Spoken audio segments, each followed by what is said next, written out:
The buildings behind me were the headquarters for the World War II Office of Strategic Service. It was here that the first halting steps toward mind control began. So 10 years before Stanley Kubrick made The Shining, he made another film. It was a film about mind control. It's called ClockWork Orange. The Shining is one movie that has really been put through the ringer, and one thing that people really don't notice, that doesn't really make a lot of sense. All during the shoot, Kubrick is rewriting the movie. What we see here is Stanley Kubrick trying to encode a secret meaning into The Shining that he doesn't want anyone to know about. Kubrick has several references to Freemasonry in his films. There's a lady that walks past that has a bloody handprint on her ass. The Shining is Kubrick's 11th film, and there's 11s all through the film. 11 is a special number in occult theology. The Shining has been regarded as one of the greatest horror films ever made. But is it really a horror film? The Shining also is loaded with sexual innuendo. The family is isolated up at the Overlook, which is a perfect opportunity for some sort of C.I.A. experimentation to go down up there. Using MK-Ultra methods, psychiatrically control assassins. Literally assassins. Experimental drugs, including LSD, were administered to human guinea pigs. The patients were never told that their treatment was part of a C.I.A. experiment. And there is this story which involves him spiking the drinks of one of his deputies, this guy Frank Olson, and he jumped out of a window to his death. It's a demonic possession, so it makes someone feel like they don't have any control over this etherical entity outside themselves, when really it's the people who are imposing the trauma that need to be held accountable for the actions. Mr. Thomas. We know what happened in the apartment that they had. There are many clues that point to the fact that this theory of what The Shining is really about is the correct theory. We think that we're watching a horror movie where ghosts are kind of forcing a man to go off and kill his family. But what are we really watching here?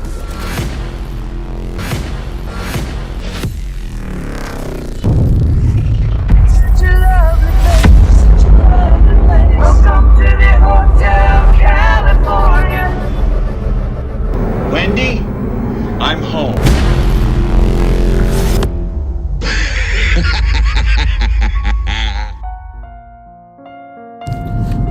Yo, yo, yo, yo, yo, yo. Back up in this bitch for another podcast. Go Deep, episode 3, season 3 or 4. We're back in here, doing another podcast. We, oh man.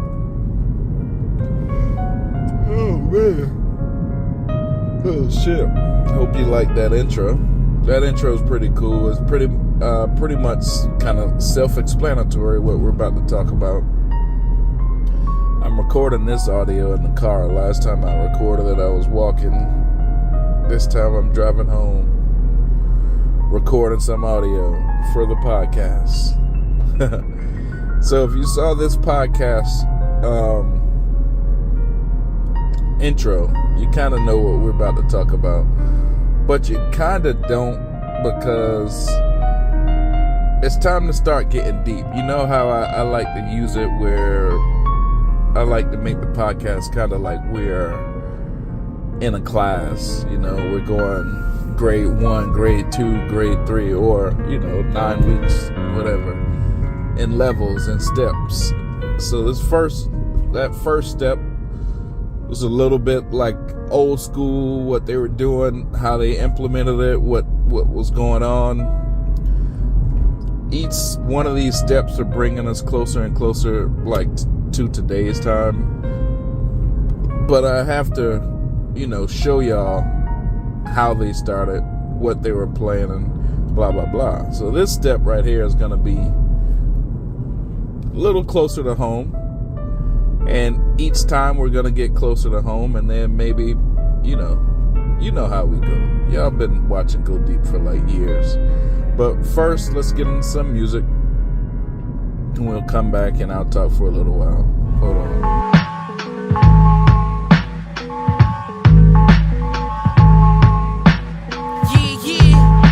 You could be anything in this world but me, nigga. All I need is one notepad and a pad. The Lord of all lords, the King of all kings.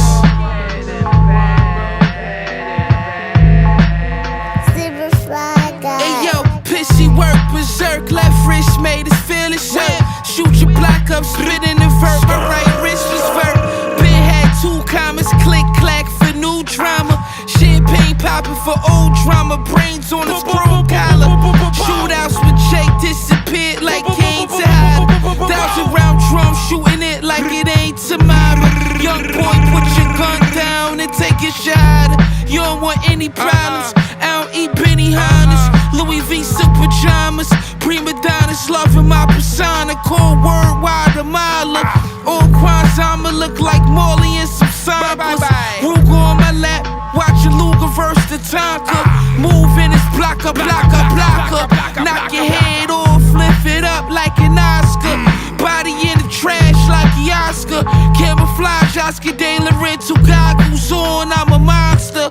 Rari, no doors, the world is yours. Sharks in the see-through floors, quarter bird on the Forbes. All right, so we're back. I don't know what song I played. Because I just pre-pressing pause on the recorder and then adding the song in there. Got nothing on my mind right now. But I'm sure when I add the song, it's going to be a dope song. So let's get into what we're talking about. We are talking about, you know, MK Ultra, mind control. That's been the topic for the last, you know, first 2 episodes since I came back. It's been mind control. And why is it mind control? Because everything kind of in this world we live in kind of focuses on mind control. They have to have your thoughts in your mind before they got anything else. You know, we live in a world right now that's kind of like upside down. Hopefully, you know, with the new administration in, hopefully we can get into some more I guess we can be like normalized, which I hate to say because we normalize as like a Yuri Bezmenov term. After we had crisis, we go through normalization, and a normalization it looks like is maybe like a good thing that to get back normalized, but not always. Normalization, all the people that they use to or I should say not for everybody, not always, not for everybody. Everyone that they use to bring the country into crisis, they either go to jail now or they get killed. You know, they get taken out in this normalization because they don't need them anymore. I think that's what's happening to a lot of these rappers, Lil Durk, you know, Diddy, all of these people. Lil Durk was used to create a lot of destabilization in the black neighborhoods, in the urban communities. And right now, during normalization, they don't need them anymore, so they get taken out. Same with Diddy. Diddy created a lot of miseducation in the black community, especially politically, when he always pushed us to rock the vote behind like Hillary or somebody like that. And now we might be in normalization where they don't need people like Diddy anymore. It's the same thing they did with, you know, Malcolm X, Martin Luther King. You know, when you have a person like that can bring a country into crisis, they like that. They like when you're into crisis. They like you when you can bring a country into crisis mode. They like the BLM riots. They like destabilization, because when they're instigating like riots and marches and shit like that, when they're instigating that, they're instigating it to bring the region into destabilization.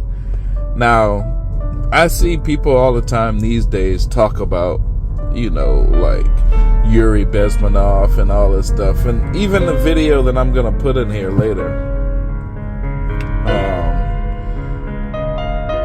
I've posted him on Go Deep before. His name is Jay Weidner. If y'all remember watching Go Deep, where a guy was talking in a car about what's gonna happen to America. I think the video was called The Downfall of America. His name is Jay Weidner, and at the end he was like, yeah, well, the followers of Ayn Rand, please rise up. I'm going to post a video of him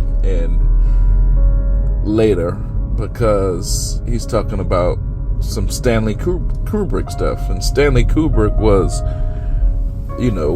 probably the most proficient director at this type of stuff. I like Zack Snyder. Zack Snyder is the director that I attach with the most in these days and times. I like Christopher Nolan as well, but I think Stanley Kubrick had the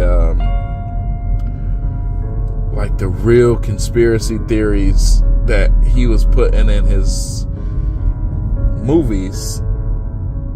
He's like the first one to do. I mean, no, I don't really know cinema history like that, but I think the way I'm looking at it these days, Stanley Kubrick was like the king of this shit, And I think Zack Snyder is this generation's version of Stanley Kubrick, because he could, Stanley Kubrick, he gonna have a movie at surface level for the, investors or the studio, but beyond surface level, it's for all the big thinkers. It's for us, And then he might have a even deeper level beyond that second level, That's why I like him. So Jay Weidner is going to talk about Stanley Kubrick in the video, but when you listen to Jay Weidner,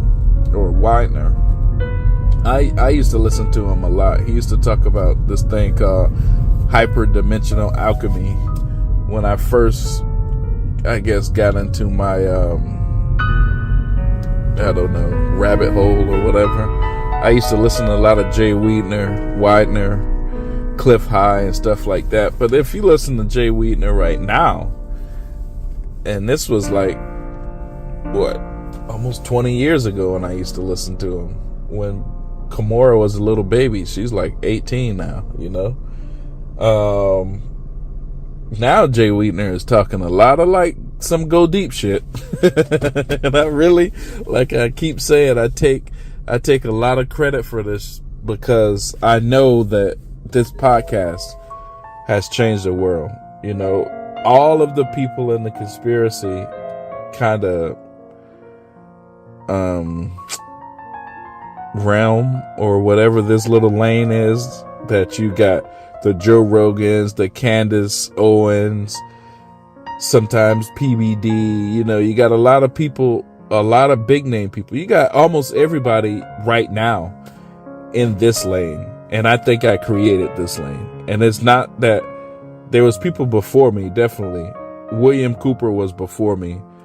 I took a lot of my inspiration from William Cooper, but at the time when I started, William Cooper was kind of ostracized and kind of buried, where there's nobody was talking about William Cooper. I got a lot of my inspiration also from Professor Griff, who I interviewed, and he told me a lot, on and off camera also. He told me a lot, and, I would give Professor Griff a lot of credit for, sending me on this specific mission, on this rabbit hole or whatever. But other than those two inspirations, a lot of time what I see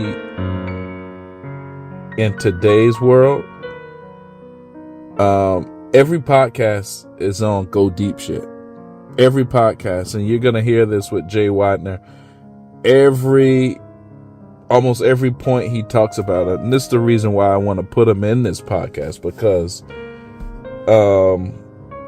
not only is a lot of points he's talking about, you're gonna remember them if you watch Go Deep. If you paid attention to me you're gonna remember almost everything he says. I've already made podcasts on it years ago, but it's pertinent because mind control is everything. With Zack Snyder, how I connect with Zack Snyder and the mother boxes on Justice League, he showed how the Nazis were using this alien technology to basically, experiment on humans and trick their mind, control their mind, and whatever they call it, whether it's the anti-life equation or whatever, but they was tricking their minds, just like it was doing with Cyborg. It was putting him in a world where he thought he saw his parents and he wasn't a cyborg and all this, and he had to figure out it was all mind control. And the Nazis have been working on that, and that was a lot of what my previous seasons about Go Deep was about. But at that time I wasn't doing it right. I was just posting shit. I was putting shit in, and I was waiting for somebody to be like, yo, I would think like, yeah, I'm gonna just show this. I'm not gonna give any context clues, or I'm not gonna do anything. I'm just gonna put it in here, and the person that's really interested of it, he's gonna ask me, yo, what are you talking about? What do you mean? And then I can explain it, because I think I heard something that was like, yo, the student, when he's ready, he's gonna ask. It was something to the form of that. So I was just showing shit, but I wasn't really explaining it like I could have. And so in this season, I have to, explain it. I talk to my homeboy Marcus all the time at Neo7. Marcus, he'll hit me up and he'll be like, yo, look at this shit. He'll, DM me something or whatever. And I keep saying, yeah, I know that, bro. I talked about that on Go Deep like 5 years ago. And I know he probably tired of me saying that shit. Like, god damn, dog, this dude fucking think Go Deep is everything. But Go Deep is everything, bro. Marcus, you already know that. I've been showing you so many Go Deeps. Like, every situation that he be texting me about that's going on in this world today, I felt I tried to warn us years ago and Go Deep. Now let's switch it to mind control, right? Mind control.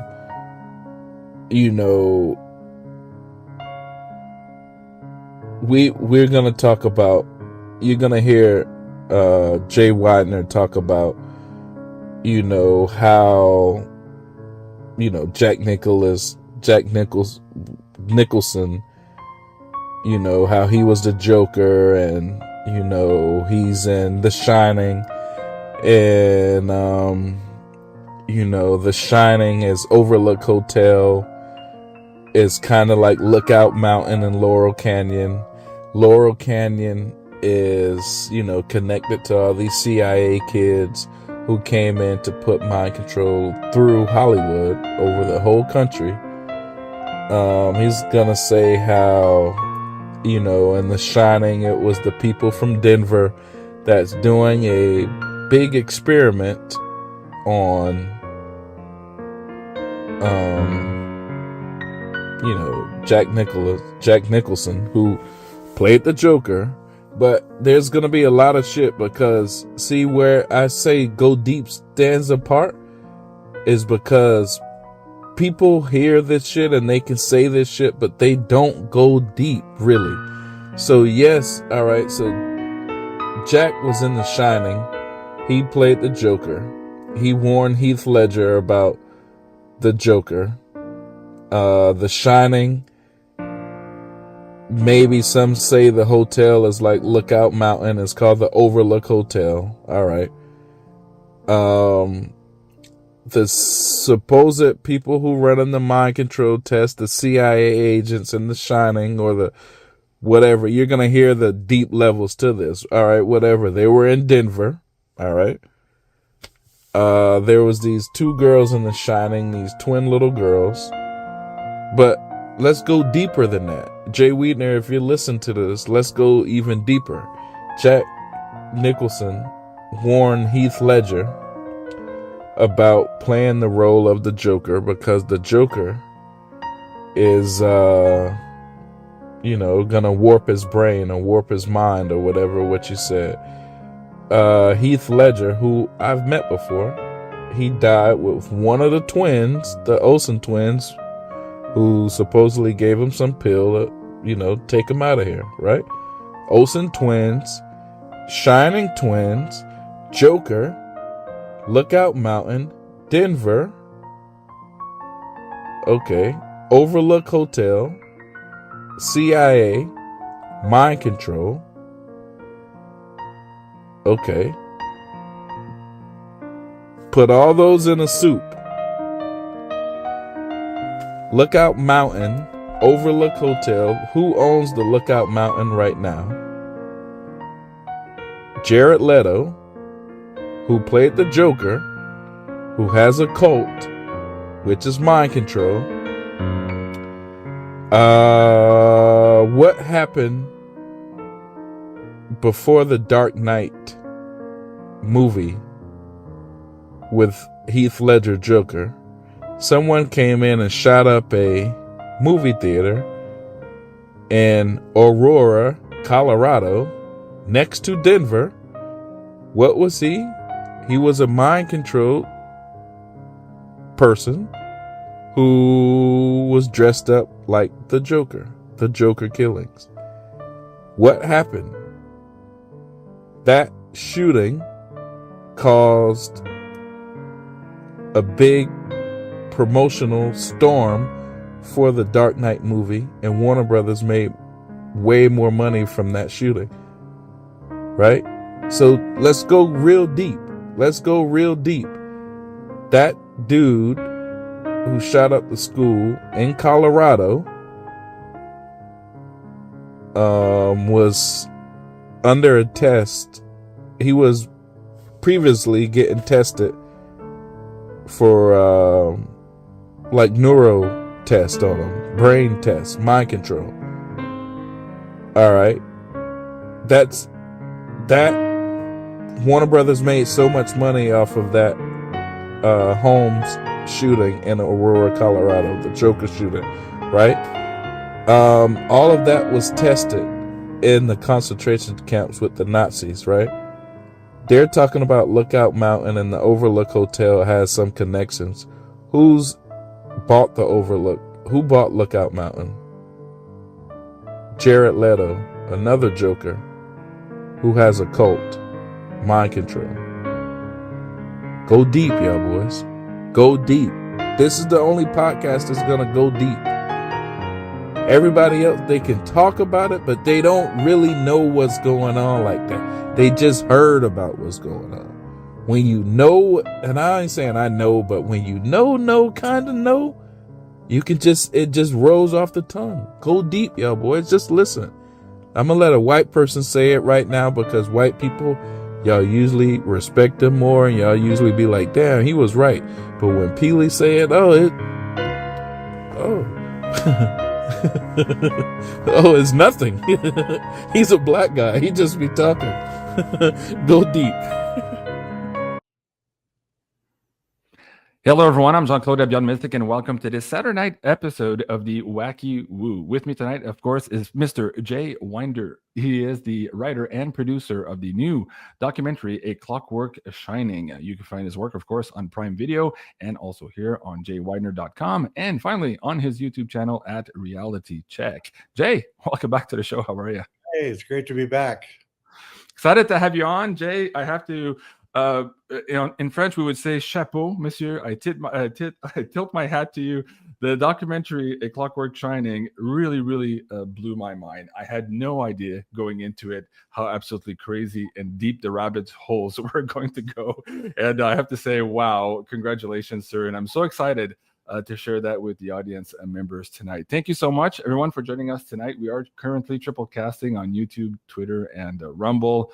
If you guys are having issues with one of the platforms, please come and join us over on the other two as best you can. So this evening, guys, we have quite a bit to go through here on the documentary. I'm going to be asking Jay quite a few questions of the behind-the-scenes recording, perhaps new meanings of all of this, where we go with this. And if you want to follow along with us, I've created a page with you because there's a lot of information to go through. If you go to beyondmystic.net/Kubrick, there you'll see my show notes for tonight's episode. And you'll also get the links here to where you can rent Jay's documentary here on Amazon Prime and also on Apple TV. So Jay, let's get started. I think the best thing to do is to play the trailer to begin with. So let me change slide decks here for the audience members to hear the sound. I'll bring this back to you guys here. And hold on, this one here. There you go. And share. All right.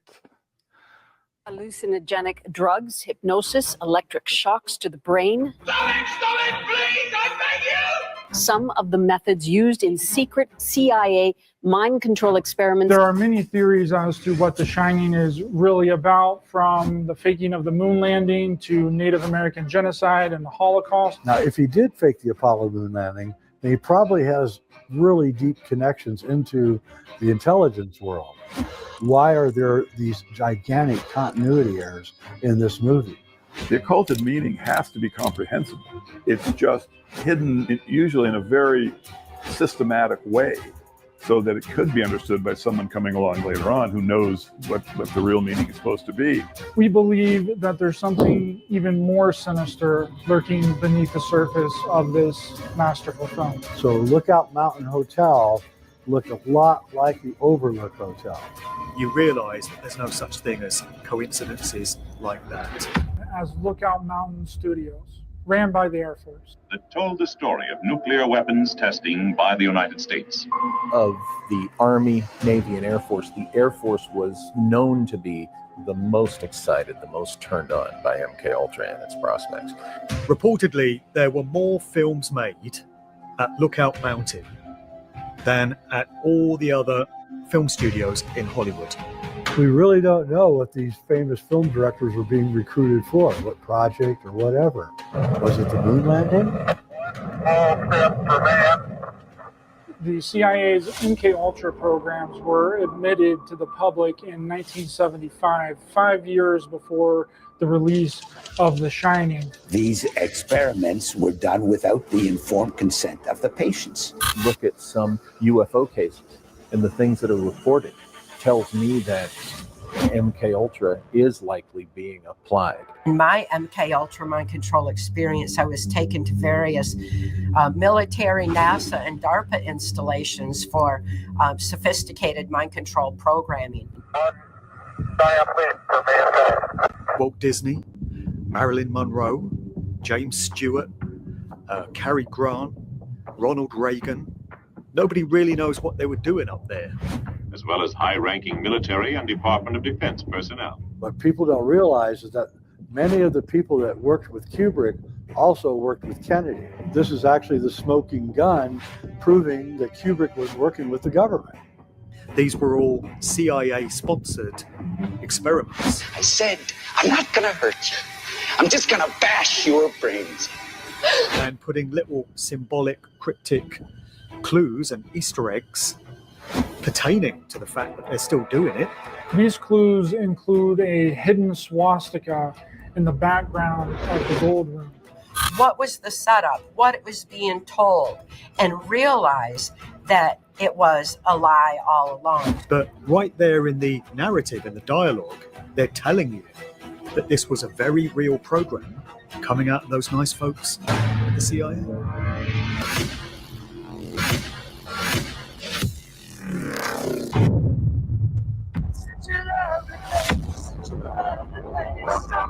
Hotel California. Here's Johnny.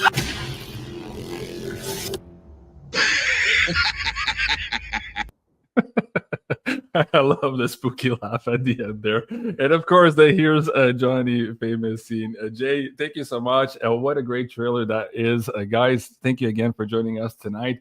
Jay, I have to start with this. You and I, a couple of years ago, did a series on the Kubrick decodes on Beyond Mystic. You are, of course, one of the in my view, the original source materials for decoding a lot of Kubrick's work. You've done a career of it. Of course, people can watch your Odyssey 1 and 2, Kubrick's Odyssey 1 and 2 on Prime. And now this, your third one here, the ClockWork Shining.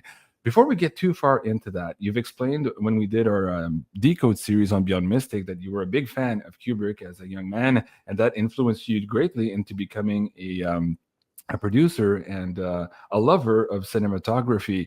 But I heard something in some of your latest interviews that I had not heard before here just in the last couple of weeks, and that was a channeling event of yours in 1999.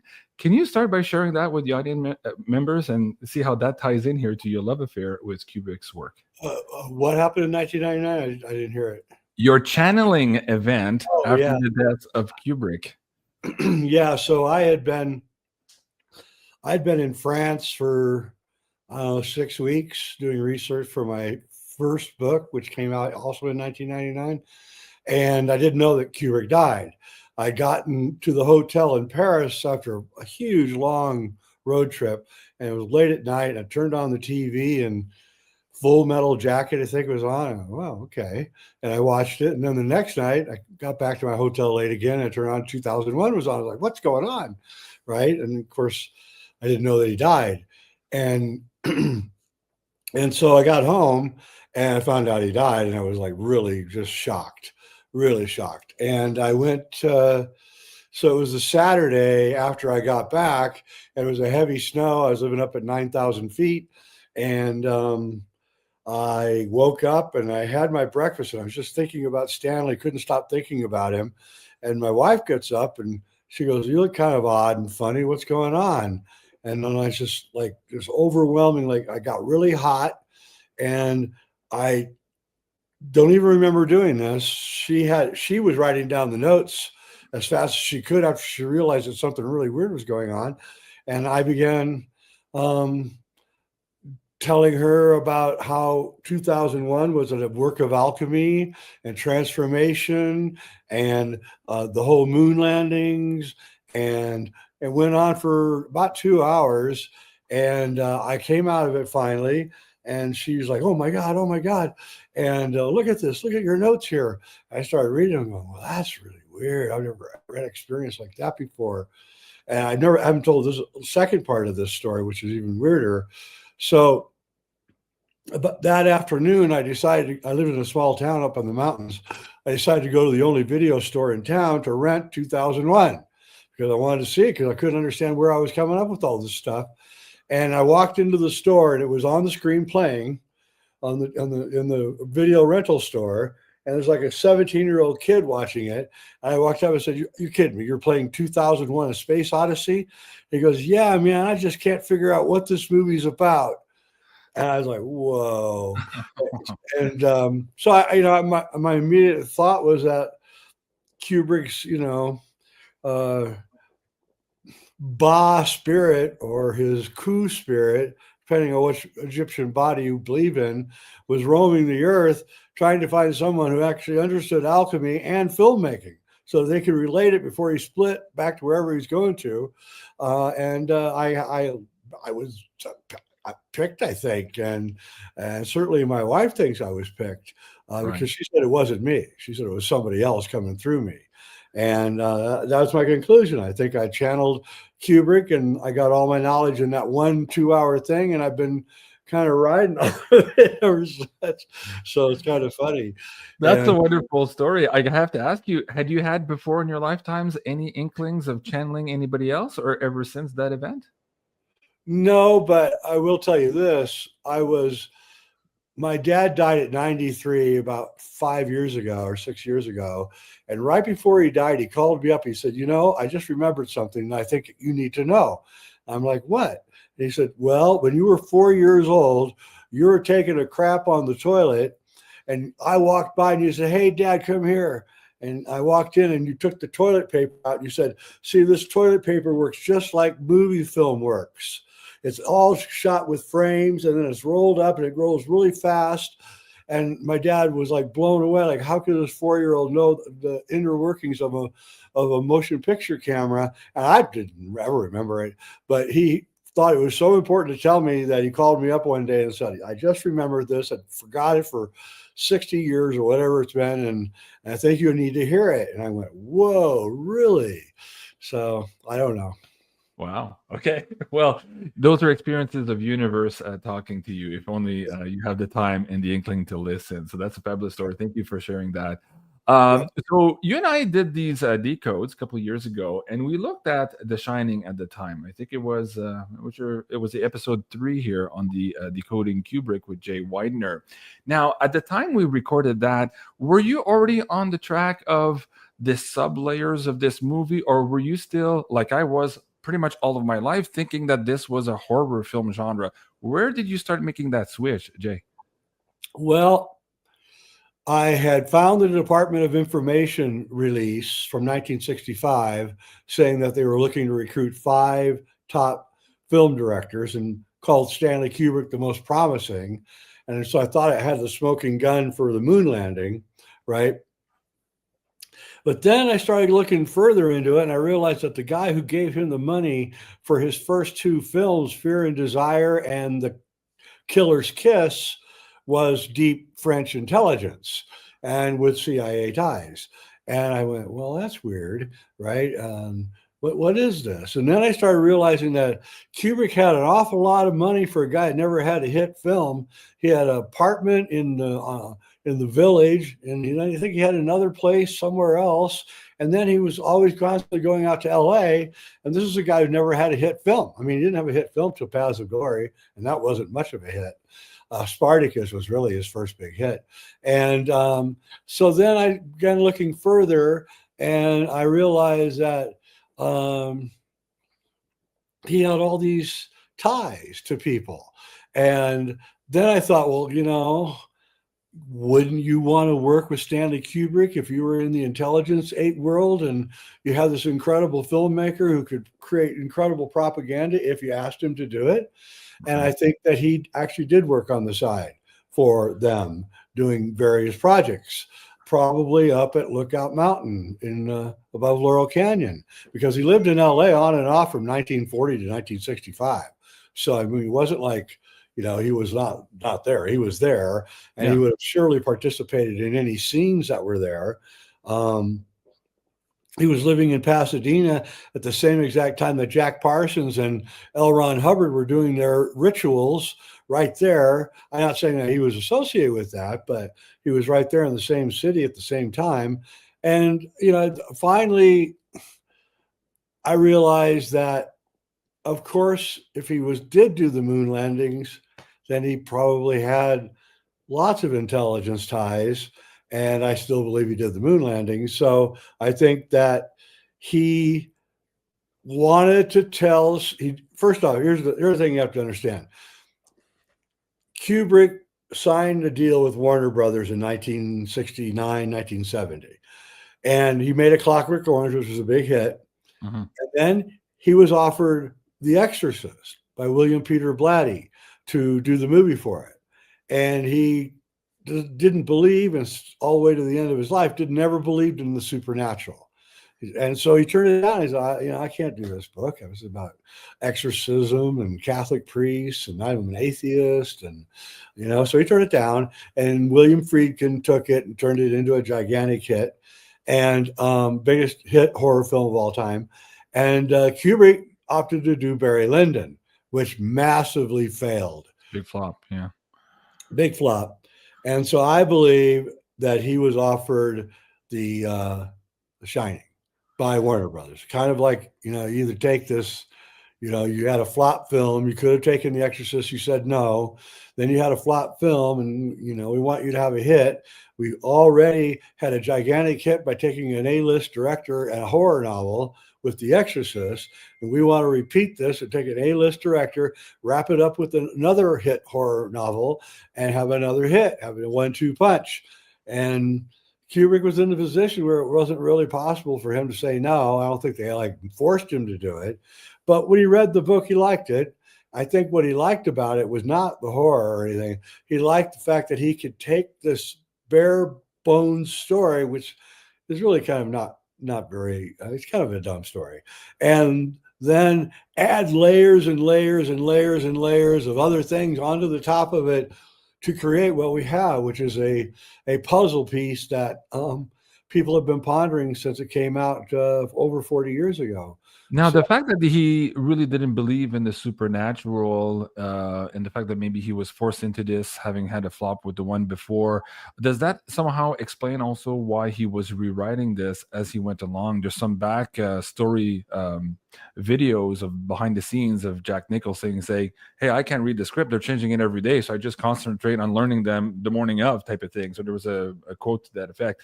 Tie that in. Why was he doing that? well, that's from the Vivian Kubrick's The Making of The Shining, a brilliant documentary about the making of the movie. And our theory is that he handed in, this happens a lot in Hollywood, by the way, he handed in one script that was based on the novel pretty much. And then they said, yeah, here's your money. And then he rewrote the script behind everybody back, including his co-screenwriter, Diane Johnson. And so she's not in those scenes helping him write. That's him furiously writing all by himself on the typewriter with two fingers, you know. And I believe that he was rewriting the script with the intention of getting all of the things that we have in A Clockwork Shining into that movie. And he was basically saying that Jack and Wendy and Danny are in an MK Ultra program over at the let me stop you there. So when we did our original decode, we looked at the horror aspect of it, the ghosts behind the scenes, so to speak, taunting him to do what he eventually does in the movie. And we also looked at the connotations with the moon landing, specifically room 237, how that number relates to a lot of mathematical equations and all of that stuff. But when I got into watching A Clockwork Shining, I realized, oh shit, there's a lot more. So talk about the Native Americans, the MK Ultra, the swastika, and how that ties into what we're going to talk about here tonight, Jay. All those so the great writer and researcher Robert Temple is a good friend of mine. And he told me that Kubrick was obsessed with Nazi memorabilia and Nazi science, and literally obsessed. And of course, his wife was German. His producer, Jan Harlan, was his wife's brother, also German, big German family, the Harlans. And his brother-in-law, her brother-in-law, was Leni Riefenstahl, the greatest documentary filmmaker of all time, her cinematographer. And she made propaganda films for the Germans during World War II. And I believe that with the different layers that are in The Shining are all true.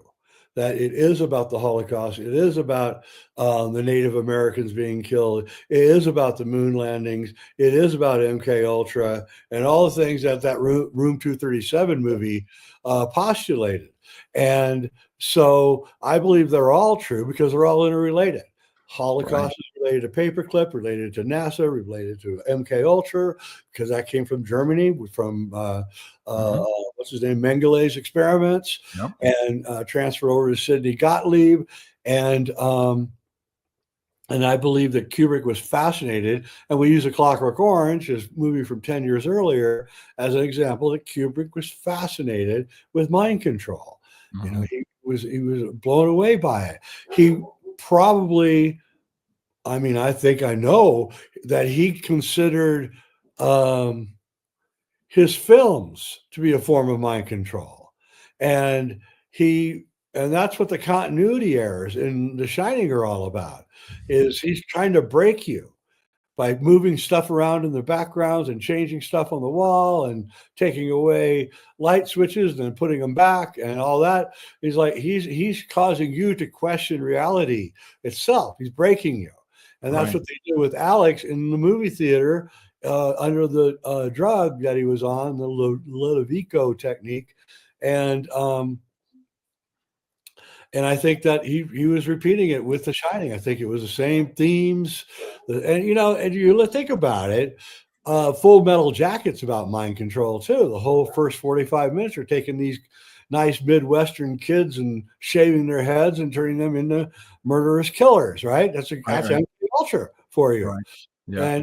And so over and over in his movies, he has the same theme. A normal person is taken by the government and turned into a murdering killer. And, there might be different variations of it, but it is a continuous theme in all of Kubrick's work. And I think that's a conscious thing that he's doing. It's fascinating to see this. So let me bring up a couple of screenshots. You mentioned the swastika. I had not seen this the first time, and once somebody points it to you, he's like, "Oh yeah, I cannot unsee that from the scene." Right? There's also a place later on where his picture is on the screen, and you can see that there's a beginning of a Hitler mustache forming on his picture. There, let me put it up a little bit bigger so you can see that back and forth. So it is in there for sure. Yep. You can definitely see that. Yep. So Jay, for today's decode, let's get into.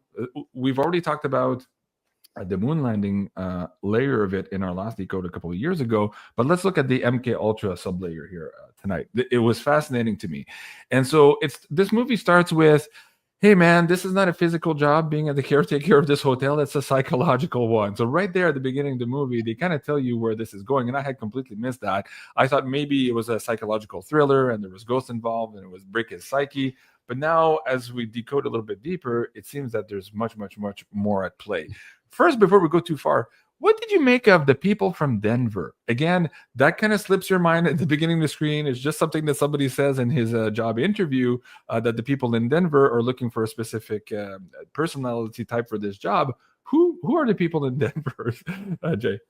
Well, we don't know, but it's very mysterious because they keep repeating it. But it's a well-known fact that the CIA's main headquarters is Langley, Virginia, but their secondary headquarters is Denver.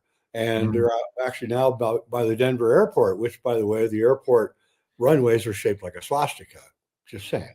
And so they've always had a big presence here because this is the center of the country and they can get anywhere on the flights and quickly. And they are moving here now completely. They're moving their headquarters and everything to Denver area. So Denver's always been a center of the military industrial complex, and the airport, of course, is part of that, which wasn't around when The Shining was made. But I think that's what that is. That Denver is a euphemism for the CIA. Yeah. Okay. Let's also talk about the building itself. This too was fascinating to me. You and I had done an interview. We were looking at Laurel Canyon, but we were looking specifically at Sex and Rockets, the Jack Parsons book, I think it was. And now I get a flashback to this because this, of course, is the Overlook Hotel in the movie. And now we have to go back to this. Is it Overlook or what's the other one? The Lookout Mountain here on Laurel Canyon. So this no longer exists. This is what's been demolished. Or was there a fire here before the airport? Fire. Just like in the book, the Overlook is burned down. If you remember. Yeah, exactly. At the end. Yeah. We're eventually going to look at what's the one, Dr. Sleep. Did you want to do a decode on that too? Because now that I have watched this documentary, it kind of, I don't know, it got me confused as to what Dr. Sleep was going after. Did you see that movie, first of all? Yeah, I did. It's an interesting film because it uses Kubrick's film as a sequel to Kubrick's film, which King hated. So I don't know what to make of all that. I actually did like Dr. Sleep a lot better than I thought I would. Okay. And it had the same. Clearly, whoever wrote the film and directed the film, Fred something, he had read my stuff and seen my stuff because he was using a lot of the imagery that I had shown in my previous Kubrick's Odysseys, which doesn't surprise me. But I thought it was an interesting film. Stephen King, I don't think Stephen King has written a good book since he quit drinking. I hate to say that, and that was a long time ago. So I'm not really impressed with Stephen King, and I sort of share Stanley's feeling about Stephen King that he's not very good at dialogue, but he is good at scene structure. He structures his books like movies. They're cutting back and forth, and that's really cool and everything. But his dialogue is kind of weak. But that doesn't mean anything because I mean he's got a lot more success than I ever had.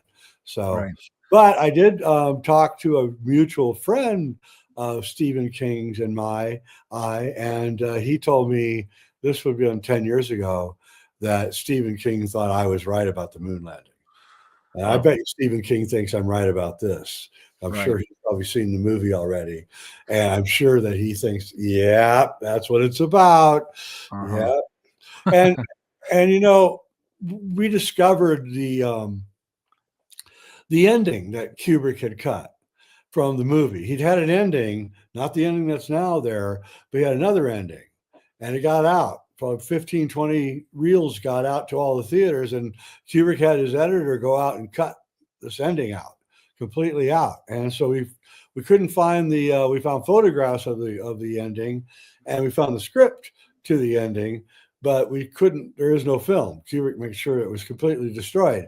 Okay, don't go too far. We'll keep that for last. That'll be the cherry on top here of our decode. So set the stage for me here too. We're looking at the era of sex, drugs, and rock and rolls. Laurel Canyon, of course, was not the typical place to go have a recording studio, but yet a lot of these big bands, including the Doors, many others there, were there recording. So tie that into, I'm just going to play some B-roll from the documentary here in the background, but why is that important? Let's set the stage here for this rock and roll era and how a lot of these kids who became superstars were all family members of high-ranking military people. Explain that to the audience. I thought that was fascinating. Yeah, it's apparent to Dave McGowan, who wrote the original Laurel Canyon book, who's also a friend of mine, the late great Dave McGowan, who died way too young. He thought that the military industrial complex took their troubled kids and sent them to Laurel Canyon, and then he gave them a job because they usually couldn't even hold a job as rock and rollers. And so Jim Morrison, whose dad was in the Gulf of Tonkin incident, came to L.A. from Florida with a book of all their songs already written. People don't understand that, but they were all in this book, this notebook that he had, and all the lyrics to all their songs were there, except for, I think, Light My Fire, which was written by their guitarist. And he just came like kind of ready-made. He left Florida. It was all pre-canned.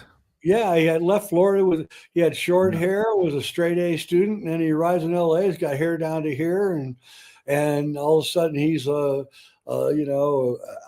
Huxley quoting, drug taking shaman singer, and you just got to wonder what this is all about. And when you realize that his dad actually started the Vietnam War, then it all becomes kind of apparent that there's something else going on here.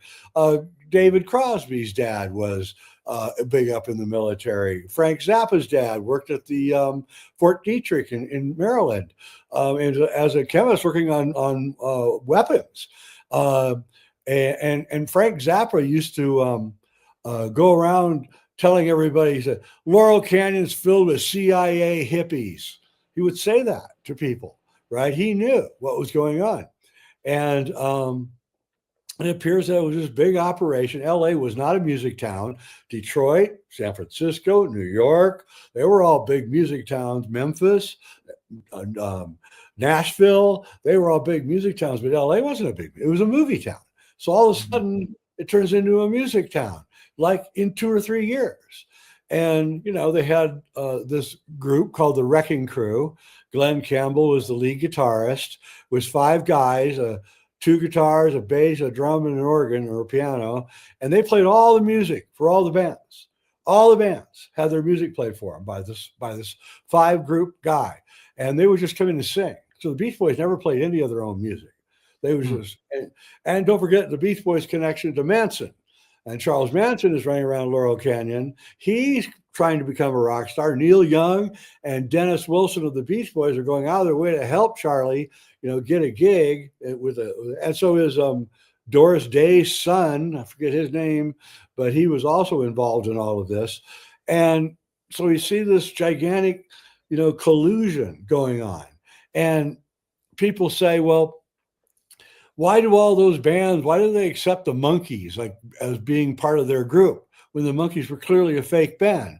And I reply, because they were a fake band too. I mean, and so that's all I can say. When you start looking at the pedigree of all these groups, you begin realizing that they probably aren't writing the music. They probably aren't writing the lyrics. They're not playing the music for sure. They might be singing on the albums, but that's about it.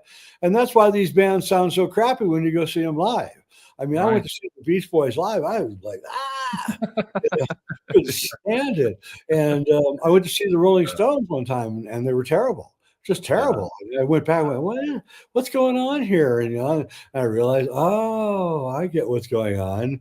They're not playing their own music on the albums. And I saw the Stones in 2003, I think it was. They came to Canada for a special band too. I'm like, who are these guys? Doesn't sound anything like them. It was a horrible show. Like visually, like it was a huge production, but them themselves on the stage, like it was very disappointing. Very bad. Yeah. They made a movie about the Stones called Sympathy for the Devil by Jean-Luc Godard, the great French filmmaker. And the whole movie, you just see them kind of plunking around on their guitars and drums and everything. He's not really doing much of anything. And then at the end of the movie, they sing Sympathy for the Devil to already produced music, which, by the way, is also in the movie Get Back by Peter Jackson. If you watch the movie, the Beatles are just plinking around. They're kind of singing songs and rehearsing, but they're not very good. They can't sing very good. And then all of a sudden, at the end of the movie, even though they never show them once recording the music, actually, all they do is show them singing. And that's what they're all about. They're using, listen, in corporations, they don't screw around. All right. I work in the corporate world. It's planned down to the gnat's ass. All right. You're not going to risk a guy who's 20 years old, who's only learned to play guitar 3 years ago, to sit down and do a good recording. You're just not going to do it. You're just not going to do it. You're going to get a good band. You're going to have them record it. Then he can come in and sing it, if that's possible too. So the whole music industry has been fake since the 60s. And so this whole contribution from Laurel Canyon and potentially here the military, the CIA, was in your view, and it seems apparent watching these documentaries, that it was a big mind control program, and that this music industry bringing us into sex, drugs, and rock and roll, really, when you think about it, it's like we're giving it to the man and blah, blah, blah. But really, it was controlled opposition. Yeah, and it was MK Ultra, because what is MK Ultra? MK Ultra is you take your victim, you feed them tons of LSD, right? Then you mind control them. They're softened up. Now, I personally believe that the LSD backfired on the establishment, that they thought that it would create kind of mind-controlled zombies, but what it did ultimately was a lot of people got liberated with it. And so I think it ultimately backfired, which what that they did that frequently happened with them. But if you look at, like, say, the history of the Beatles, right? History of the Beatles is completely out of the ordinary. It can't be. I mean, supposedly Rubber Soul, they wrote and recorded the entire album in 35 days, was it? 40 days? Wow. They had no songs written, and they showed up and they wrote all the songs for Rubber Soul. And, that's not what happened. What happened is that they showed up with the music already done, and they sang to the music, which was done by that produced George Martin. And he was amazing. George Martin was an amazing producer, amazing musician. He could play like 16 different instruments, all virtuoso style. He was brilliant. He saw the Beatles. They came in. They were all scruffy and they were funny. I'll admit that. And he said, because he'd been doing shows, I forget, with Peter Sellers called the I forget the name. It was a show in the late 50s on comedy on British TV, and he wanted to repeat that. And if you watch Help and Hard Day's Night, those movies are based just on that show that he had with Peter Sellers in the 50s, of fast moving, sped up photography and everything. And so the Beatles were another production of, and what did the Beatles do? They introduced LSD to the West, right? That's what they did. That is what MK Ultra operation. Let's make a fake band, and then let's have them introduce LSD again. It probably backfired, but that is So all if part this was a mass like mind control program through the music and maybe these bands that we loved and we thought, hey, we're sticking it to the man, we're really controlled opposition. What happened to Bob Marley in all of this? Why is he the outlier? Is he also connected to the military families? There's a reason we're getting into the music here. It ties into the movie, but keep going. Yeah, Bob Marley's dad was in the military and intelligence world. He was a white Englishman, and he married a Jamaican woman, and they had Bob Marley. And I personally am with Mark Devlin. I don't believe Bob Marley was part of it. I believe that he actually might have been the real deal, just because he died at 35 from cancer of the foot. And that's a really strange story, you know. And the CIA was famous in those days for putting radioactive particles in the front of a shoe and then giving it to people and getting cancer, or sticking it on the seat of your car and getting butt cancer. What was that book? That guy who detailed like 100 cases of the CIA injecting cancer in people's anuses while they were sleeping or while they were under drug or something like that too. It was all connected to this. Wow, that's crazy. Wow. Yeah, I mean, they don't really care. And, you know, so what happens is that they get out of control. John Lennon was out of control. He did the Playboy interview, 8 months before he died. And he said the Beatles were not a fraud. The Beatles they weren't real, is what he was saying. The Beatles aren't real. They're not what you think they are. And then, of course, Mark David Chapman, who was reading Catcher in the Rye, which is featured heavily in A Clockwork Shining, shoots and kills Lennon. He sets the gun down on the cement post there, and then he pulls out A Catcher in the Rye and starts reading it. And somebody walks up to him and says, "Do you know what you just did?" He said, "Yeah, I just shot John Lennon." And then what are you doing? He said, "I'm waiting for the police." Right. And then 2 months later, John Hinckley shot Reagan, and he had Catcher in the Rye on him. And both of these assassination attempts came within 1 year of the release of The Shining, which features Shelley Duvall reading A Catcher in the Rye. I've got it on the screen here for you guys. I thought that was absolutely. I missed that the first time watching it, also, and yet I've known this book from all the conspiracy theory movies. I have my own copy here for the audience members here tonight. I was just like, wow, okay, now we're getting into the MK Ultra stuff. Okay, so guys, we went from the music here, pop industry, back into this movie here, and why perhaps all of this is tying into the MK Ultra phase of it. Now, so there's a couple of aspects in the movie that also are paying tribute to this MK Ultra. So we understand, having seen and listened to some of the survivors of this, that one of the main techniques is to traumatize the individual to the point that, you know, they're softened and they're broken, and then through a term called psychic driving, they can introduce now the new programming for this individual. That seems to be happening also in the movie to two, at least, individuals, and perhaps the third one, but at least Jack seems to be going through this episode as well here with the psychic driving in the way he's writing his book, but also the young lad seemingly traumatized in the past. We hear this in the movie that he was traumatized by his father, has broken his arm, and that he is starting to now have these psychic abilities, which is also an offset of this MK Ultra program. So start building the narrative to all of this here. What's Kubrick trying to tell you, and where do you see in this documentary the hints there to the MK Ultra programming techniques, Jay? Well, Jack is taken, you know, the family is taken up into this hotel that's in the middle of nowhere up in the Colorado mountains, and they're isolated all by themselves, which is a perfect place if you're trying to do an MK Ultra experiment. And there's various clues. Shelley or Wendy is reading A Catcher in the Rye, which is written by J.D. Salinger, who was worked for OSS, precursor to the CIA, and he was in Germany at the end of World War II, debriefing the Germans. That probably Operation Paperclip, by the way. And he wrote this book, and we show in the book the great Joe Atwill, who's an expert on The Catcher in the Rye. We show that The Catcher in the Rye is a book about mind control, and it's a book about how they control people and how they put on their people killing hat and how they have Masonic rituals and how he's sleeping with his 12-year-old sister and all sorts of stuff that's in the book that people don't even realize is in there. And really, it's very disturbing. So that's the first clue that we're watching something here that may not be what we think it is.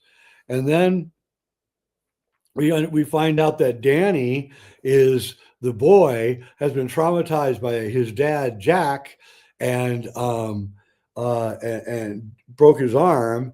And now Danny has psychic powers. And we know from the MK Ultra programs that traumatized children frequently get psychic powers as a result of the trauma they went through.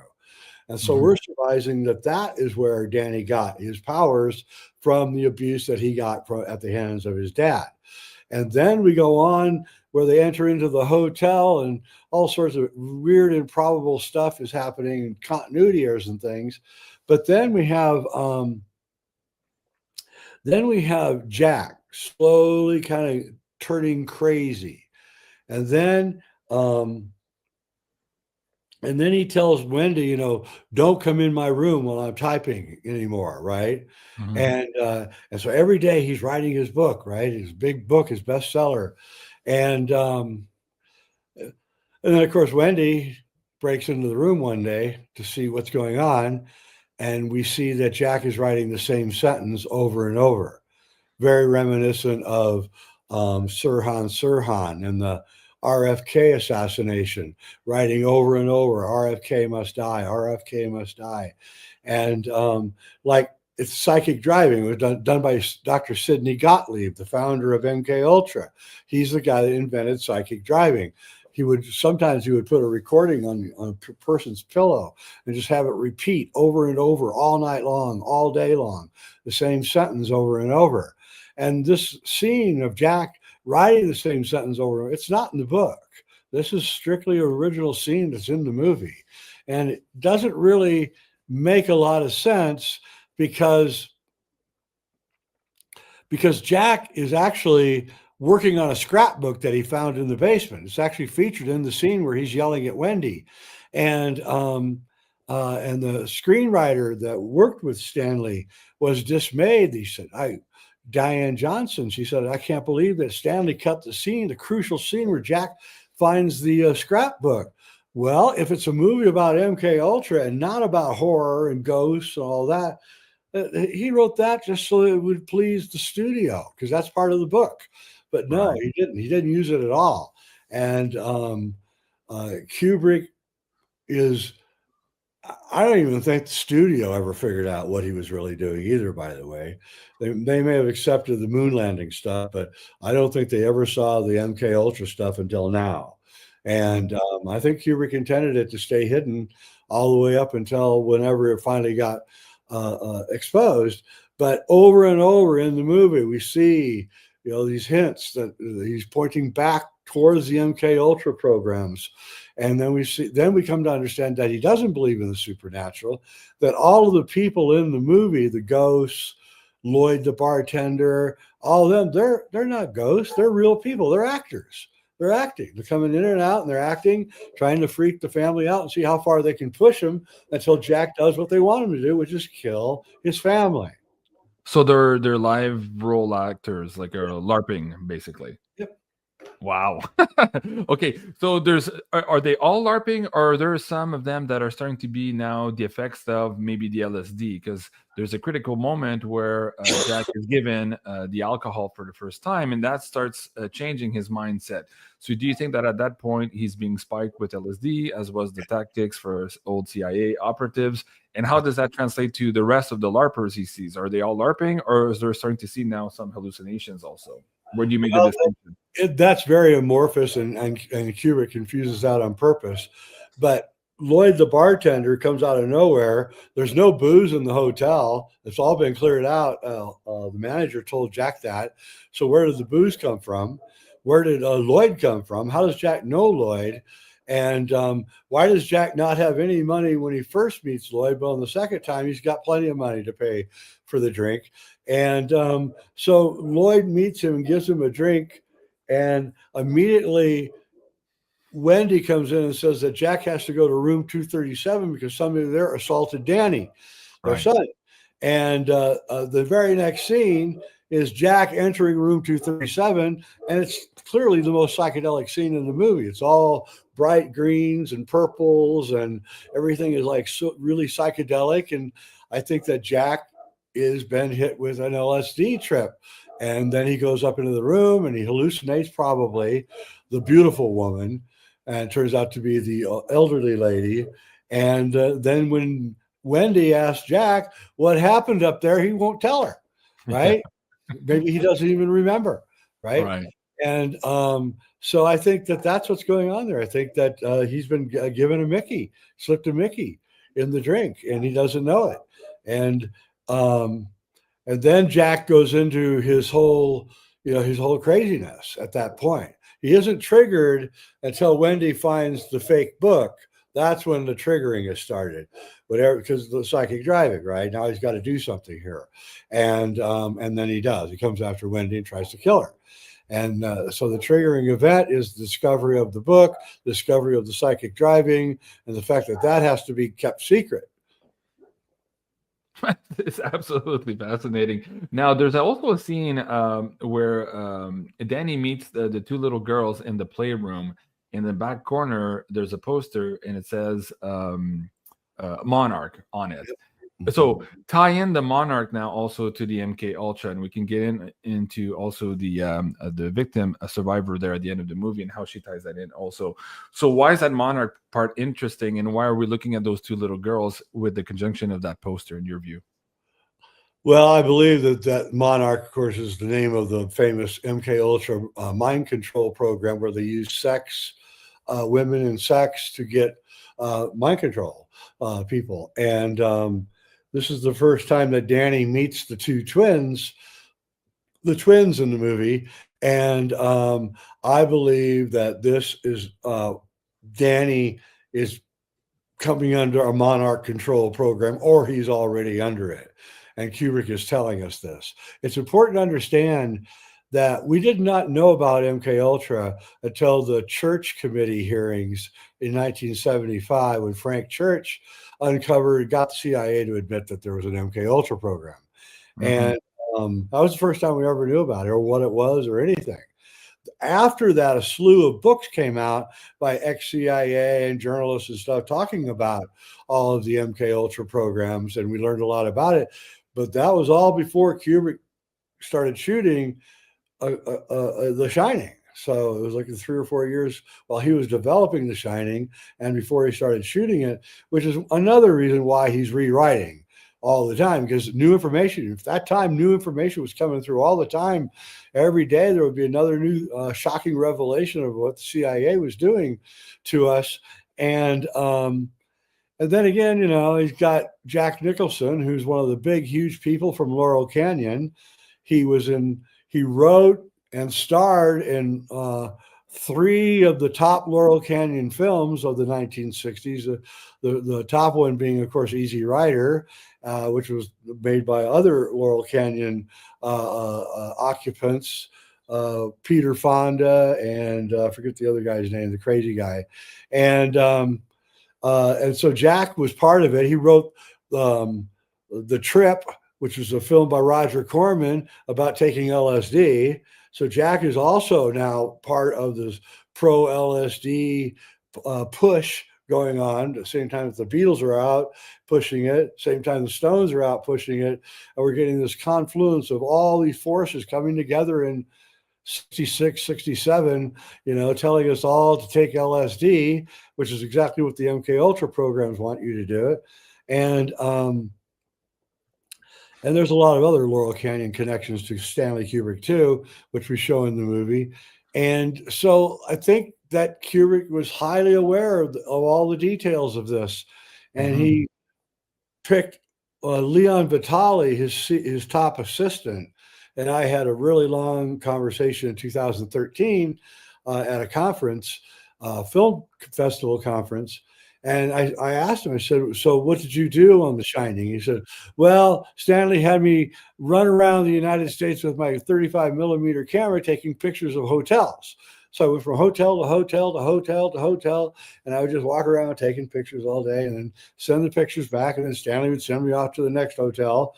And I got to the Timberline Hotel in Mount Hood in Oregon, and I took the pictures of it, and I sent it off to Stanley, and Stanley called me up when he got the pictures and said, come home, you're done. We found the hotel. That's what I'm looking for. And that just happens to be one of the hotels that has the same Swiss sloping roofs, because to get rid of all the snow and everything. And that is exactly what the Overlook Hotel has the curved sloping hoofs. It's got the tower.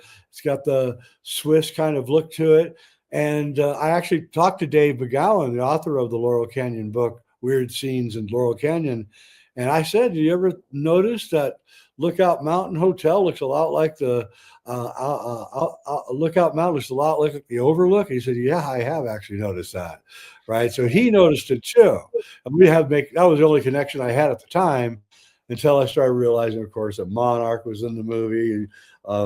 Catcher in the Rye was in the movie. Possible LSD experiments were in the movie. And then I realized, of course, this is Kubrick, what he was doing. He didn't want to make a horror movie. Nothing, not with supernatural horror movie. He might want to make a thrilling horror movie. But The Shining isn't even scary. Not really. And Jack only kills the Halloran. He only kills one person in the movie. And if you think about it, he kills nobody in the book. He doesn't commit any murders. So you have to wonder, why were people afraid of? Why was this causing people to be afraid? I don't really understand. It's really not. And even Stephen King proved it himself when he remade The Shining in the mid '90s, and it wasn't very good. It was bad, yeah. It was bad. Edges aren't scary, Steve. Speaking of that house or that building, both the Overlook and this one, I wonder, did you see the movie Babylon with Brad Pitt and Margot Robbie? There's a scene where they go to this house at the top of the mountain, and this is basically the king of LA. I don't know if this place is referring to that before it burned too. We'd have to go. I think it is actually, yeah. You think? I think they would Lookout Mountain. I do. Wow. Yeah. So it's a nod to Lookout Mountain. Wow. I think it is, yeah. Hey, okay, let me show you this one. So this is in Canada. In 1950 to 60, Montreal hospital subjected psychiatric patients to electroshock therapy, drug-induced sleep, and huge doses of LSD. So this was our MK Ultra, and it was being held at this particular facility. Yeah, Leonard Cohen went through that. There's a famous picture of Leonard Cohen all bound up with a mask on him, and they're clearly feeding him drugs and everything. And I talked to a former girlfriend of his that said that he was really upset about that whole incident, and he said she ruined his whole life. And then look, he's a rock star. It's like, what? It's like, what the heck, right? That's what Ryder said in one of your interviews. I did a lot of research for this, and he says, it just struck me, I've always known this, but now I really do, why a lot of people are superstars. It has nothing to do with their talent. It has to do with all this connection in the background and who's running the mass psychological operations. I thought, wow, that brought it home for me. Just to finish on the MK Ultra stuff in Canada, we had a lawsuit here just recently in Ottawa. The federal government here is trying to quash this lawsuit that is pertaining to some of these patients here that suffered damages during those years there between the 1940s and 60s at that very institute in Montreal. And when you look at that too, we can make a whole lot of show about these Tartarian buildings here in Canada. It would be interesting for you and I to get maybe John Levy to look at this particular building and see what we can find out there. So let's talk about the LSD part just a little bit here too. So in the movie, we're presuming that his drink was spiked. And in room 237, perhaps there was an aerosol type of mist also there, both inducing Danny and Jack. So in your documentary, you interview Walter Bosley, and he talks about these experiments openly. Share that with the audience members and set the stage here, because it's possible that not only was Kubrick warning us of things that were done in the past, maybe things that were done in the 70s, but perhaps things that could be done to us now on an even more mass psychological scale. You have this segment in the movie about all of the mainstream news repeating the exact same words now during the COVID situation. So again, that psychic driving is still very much in effect, or at least they're still trying to use those same old tactics. So talk about Walter Bosley, what he brought to the table here in terms of the LSD and some of these experiments on the unsuspecting public, Jay. Well, we wanted Walter in the movie because he was in the Air Force Office of Special Investigations, which is essentially like the Men in Black. And he knew a lot about the Air Force mind control programs. Lookout Mountain was run by the Air Force. So it was, and also Kubrick has deep connections to the Air Force, in which they flew to England during the making of Dr. Strangelove because they wanted to see the B-52 cockpit that he had. And when they went to look at it, they said, "Oh my God, this is as close as you can get. How did you get these top secrets?"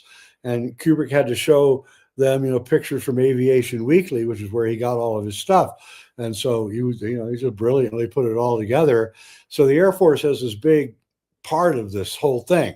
Kubrick got involved with the Air Force probably, and during Dr. Strangelove, they denied him the right to shoot a B-52, so he created his own model flying over Siberia. They thought that was actually real. They couldn't understand how he got those shots, and so we wanted Walter Bosley because he gave us all this credibility for the Air Force's role in the MK Ultra programs, and Walter definitely delivered. And super happy he said yes to be in the movie.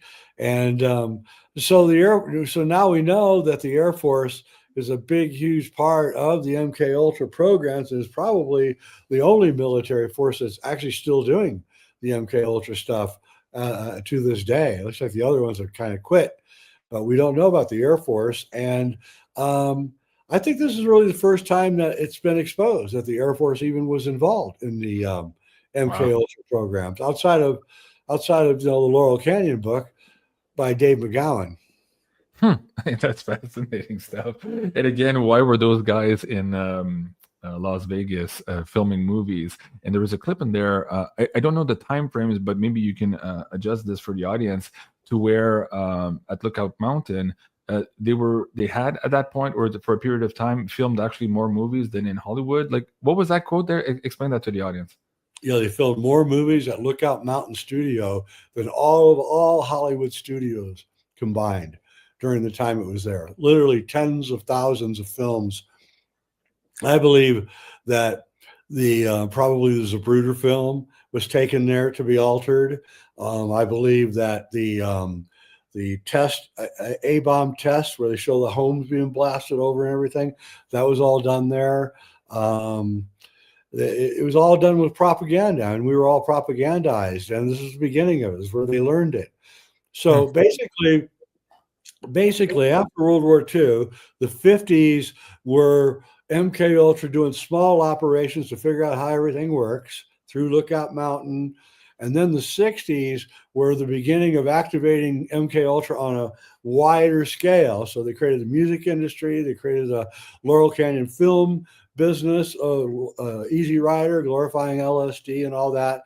And then in the more like the late 70s, but definitely the 80s and 90s, that's when they took it worldwide and everything became MK Ultra. And that's where we stand today.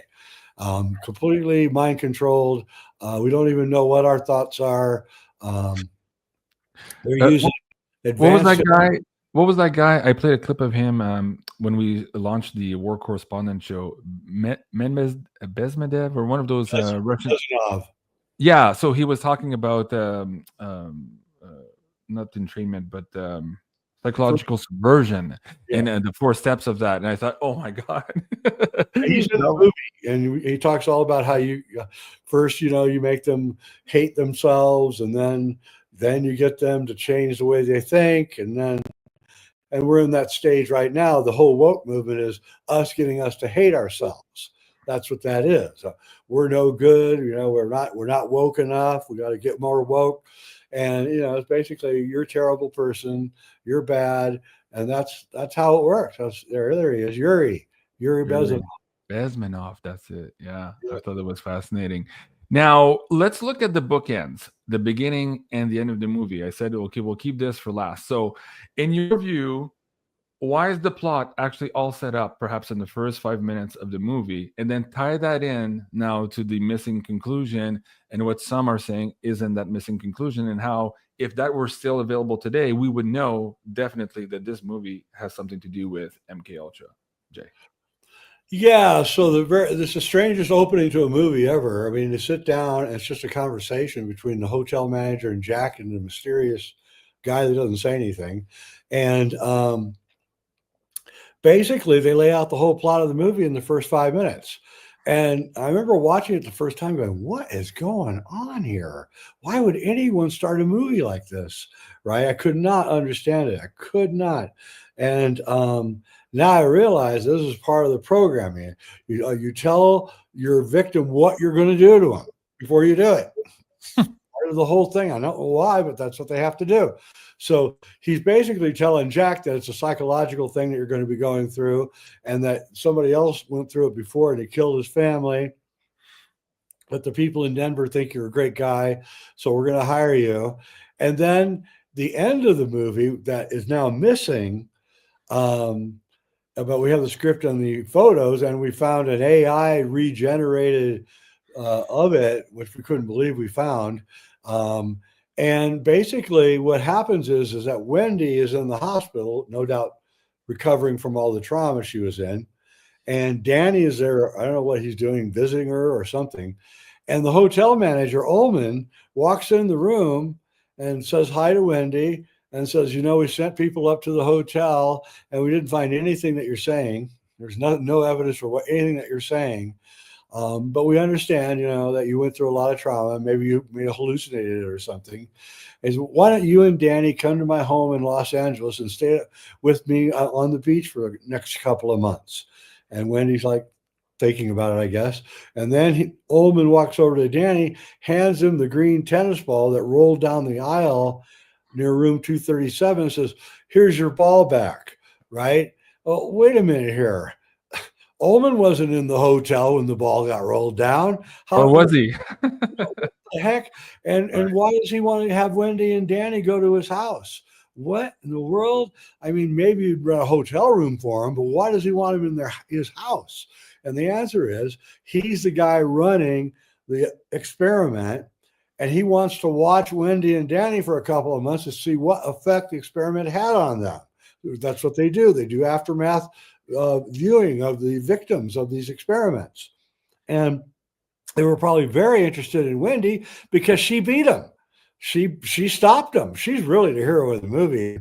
People don't give her enough credit, but I mean, she's the hero. She's the one that beat the MK Ultra operation, stopped Jack, and escaped with Danny successfully. And so he probably wanted to watch and see what they did wrong.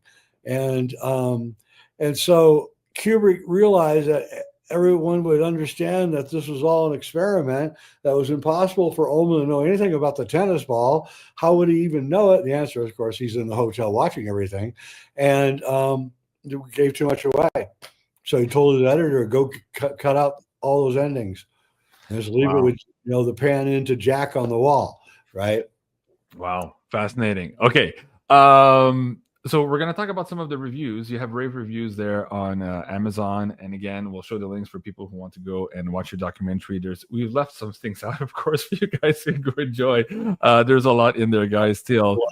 But I want a lot in there.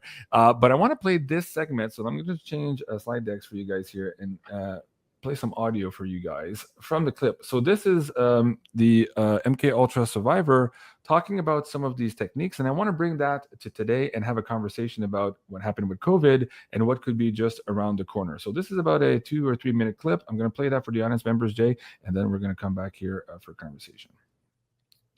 Hold on.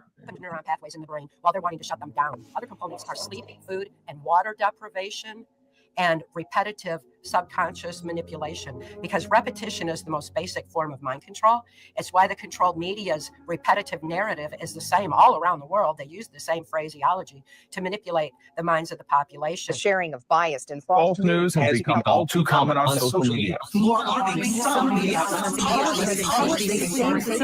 Without checking facts first. Unfortunately, some members of the media use their platforms to push their own personal bias and agenda to control exactly what people think. And this is extremely dangerous to our democracy. This is extremely dangerous to our democracy. This is extremely dangerous to our democracy. This is extremely dangerous to our democracy. Sound familiar?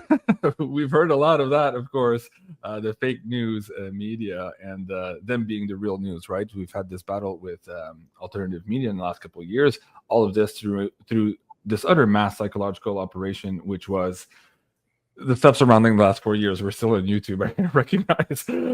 So going back to maybe a month ago, just before the campaign, there's this famous video of Hillary Clinton coming out saying, we need more censorship here because we're losing control. And at that point, I was watching a Substack from ClockWork who suggested that was a critical or a temporal marker here, shifting from the old MK Ultra techniques of managing this farm here on the planet to perhaps going kinetic. And we're seeing that with the weather manipulation and perhaps now also kinetic with the threats of World War III, as we've been seeing here in the last couple of days this week. Now, is it still possible that some of these MK Ultra techniques that were used during the last 4 years were really just a test for something that's also coming up into the field? And I want to specifically now talk about the idea of aerosolized LSD. Cliff in his web data last month was picking up a big mass poisoning event. And when he was looking at the descriptors, it very much looked like people were going on a psychedelic trip. Now, whether or not those are from natural causes or being produced by some other nefarious characters, that in conjunction with clearly the capability of mainstream news here to mass or to psychically drive humanity, we could be in store here for another mass psychological operation. What is your view on that, Jay? Where are we on that timeline? And is that something that perhaps Jay Weidner, Kubrick was actually trying to warn us about? Was not the past, but what was coming up in the future. What are your thoughts, Jay? Oh, yeah, I think so. I think he was very worried about it because he had kids and he could see where this was going. And I think he was very worried about it, which is one of the reasons why he made The Shining. And I think that what I think is going on is, first off, the galactic emanations are getting stronger and stronger every day, and that's changing us. And I think that a lot of people are beginning to see through the old MK Ultra programs, and which I'm glad my film came out the day before the election, because I think that that it's part of this revelation that we're having. And I think the system's breaking down. I don't think it's working anymore. And I think they know it.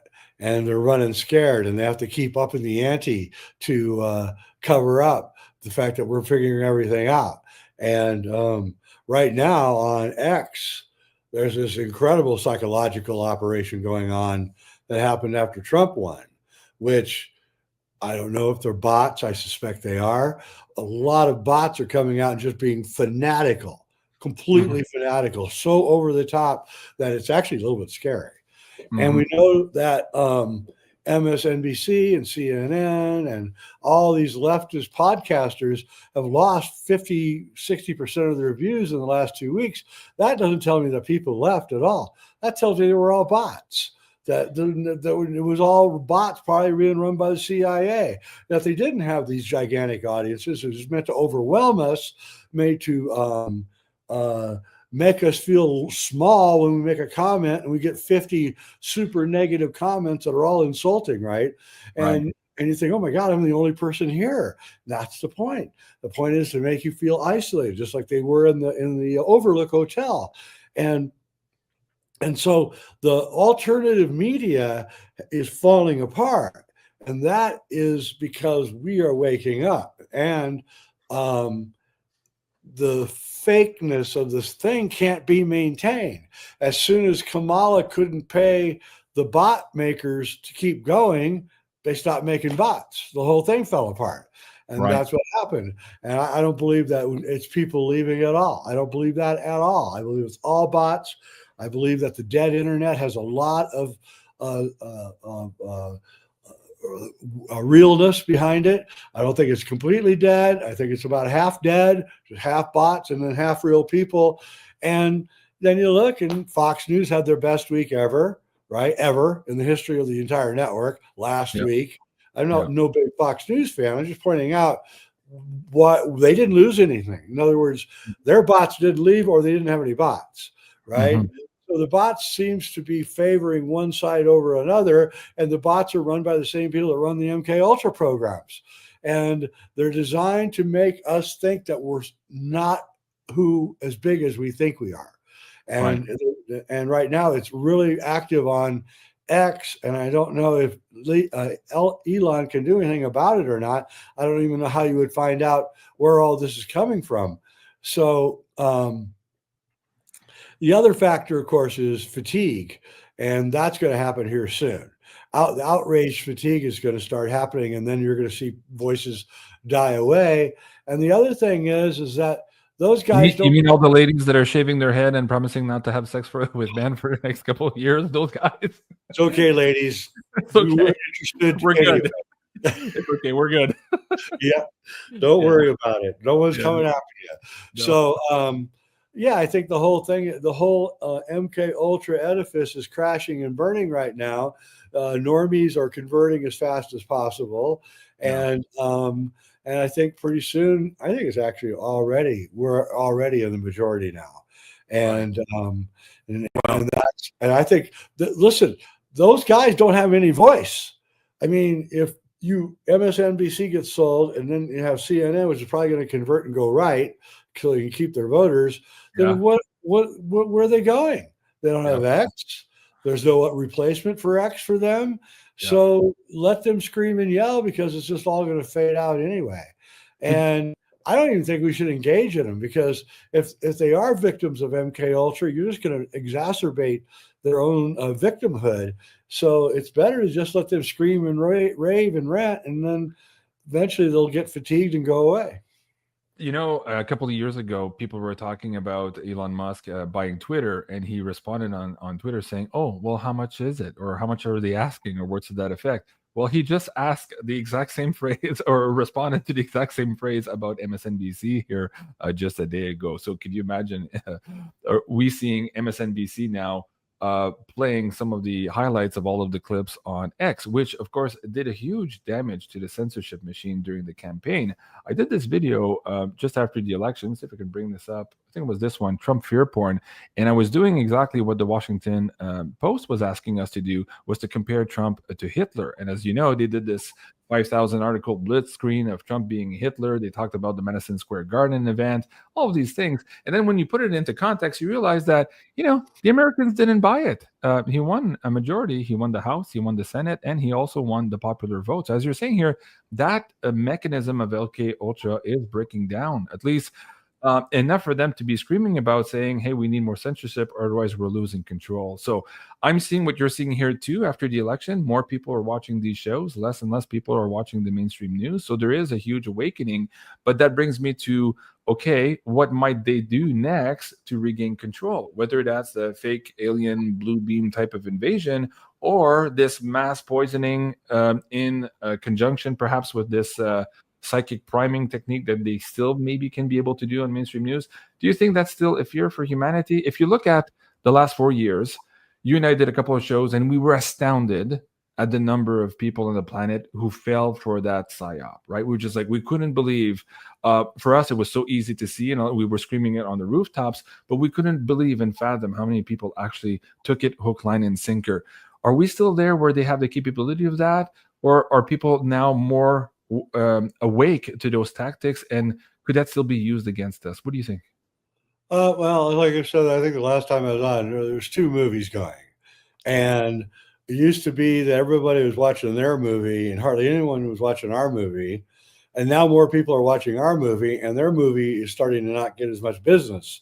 But there's still enough people watching that movie, as evidenced by going on Twitter these days, that the mind control is still hanging on pretty strong.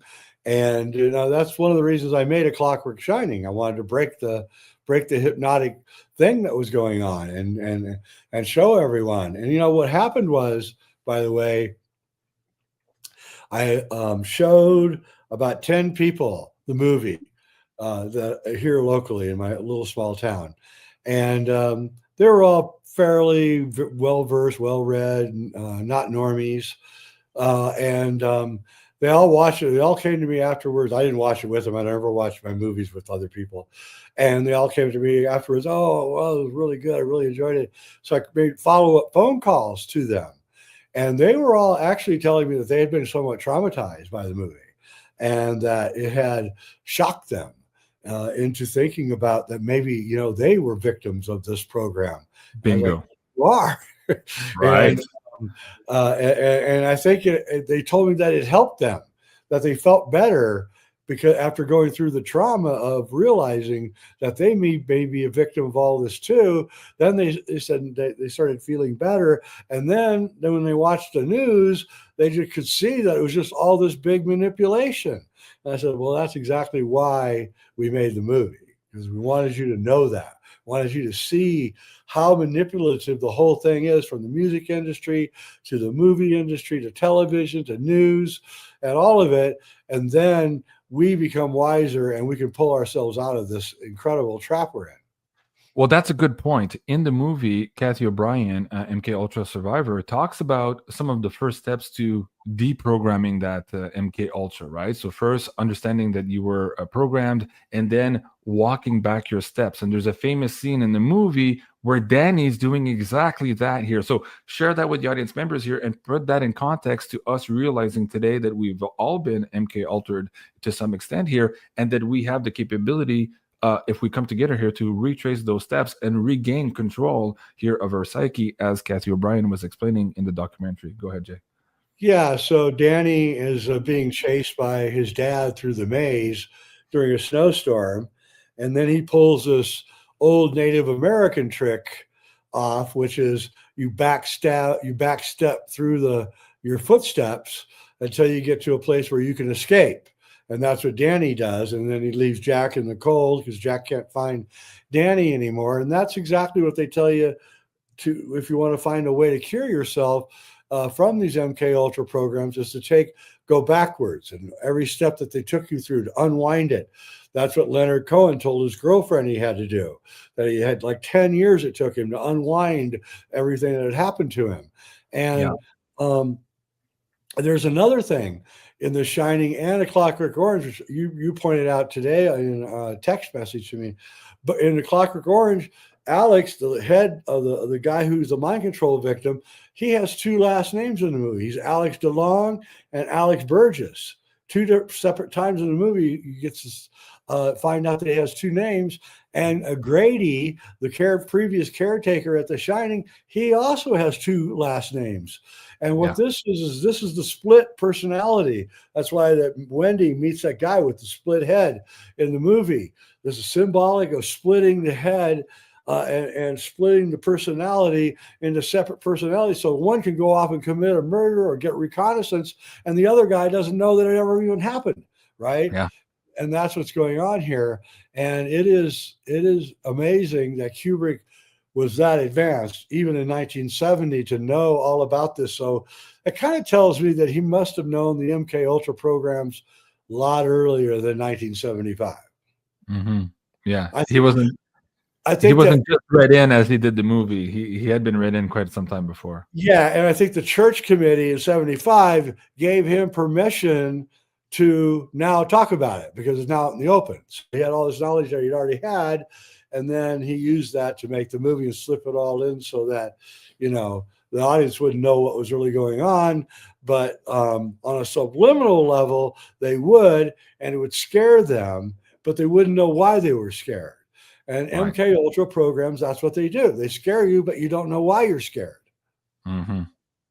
Oh my God, it's so fascinating. All right, we're already past the hour mark. Let's talk about these amazing reviews. 85% of people watched it here, gave you a 5-star. I read most of these here on the first 4 pages in preparation for this show. I agree with many of the comments there. You mentioned your focus group also, but what am I missing? For the people who are listening to this documentary, Decode here tonight, why did you make this movie? And what if you had success, not in terms of a filmmaker, in terms of money and distribution, but if you had a success definition here for this endeavor, what would that be? And did you reach that goal, Jay? Well, I haven't yet, because my goal is to in this project is to bring a lot more normies over to our side. And that was the whole point of the thing. That's the whole point of my next project. And so I made it for that reason. I wanted to take a pop culture iconic thing like The Shining, Stanley Kubrick's The Shining, something that everybody had seen, but they didn't really know what it was, and then attach a whole bunch of things that they don't know about to the movie to make it make sense. And so the movie is like a Trojan horse. You're going in thinking it's one thing, and you're coming out going, oh my God, this movie is a whole thing that I didn't even realize. It's the old switcheroo. Yeah. And yet, it makes total incomplete sense. And I'm actually kind of interested to hear what Vivian Kubrick, his daughter, has to say about this, because she became a Scientologist, which is kind of I was going to ask you, did she reach out to you since this is out or no? No, she doesn't like me. She hates my moon landing stuff. I don't know what she's going to think about this. And I got to be honest with you, Vivian, there was a lot of stuff we could have said that we didn't. And because of our deep, abiding respect for your father as a great filmmaker, we left a lot of stuff out because we didn't want to hurt his reputation. But when Kubrick died, his chauffeur wrote a book. I believe he's a Spanish guy. He wrote a book about his adventures with Stanley, right? Over the years. And he said in the book that he came back from Stanley's funeral, and he went in to go into Stanley's study. And he saw a whole bunch of cars out in front, and he go like, what's going on here? And he goes into Stanley's study, and there's like 15 guys rifling through Stanley's all of his work. They're taking books, files, photographs, slides, video, everything, and they're piling it into a truck. And he says only he and Stanley had keys to this office. Nobody else had a key. So he couldn't understand how they got in. But I know personally from my contacts with the CIA that they told me they can get into any locked door, anything, anywhere. You'll never know unless they want you to know. Similar thing happened to Tesla when he died. The Office of Foreign Property took off all of his belongings, the books, the sketches, the diagrams, everything. Led by John Trump. Yeah. Yeah, John Trump, exactly. Trump alluded to that in that interview with Joe Rogan, by the way. Yes, so that's interesting to see if he's kind of seeding here for perhaps disclosure of some of those older technologies here that have been hidden from us. Wow, crazy time. I think we're going to have free energy within a year. Wow. I don't think there's any stopping what's about to happen.